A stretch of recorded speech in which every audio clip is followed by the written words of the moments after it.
ஆளாகும். ஒவ்வொரு மாற்றத்திற்கும் ஒரு காரணம் உண்டு.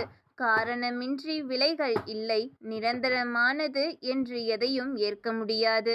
மனிதனுக்கு வாழ்வில் 2 கோட்பாடுகள் வேண்டும். ஒன்று மன தூய்மை, மற்றொன்று மன அமைதி. இந்த இரண்டையும் பெற நல்ல எண்ணம் வேண்டும்.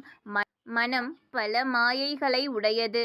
சிலவற்றை இருக்கும் வரை ஏற்க கசக்கும். இழந்தபின் ஏங்கி தவிக்கும். ஓம் சக்தி.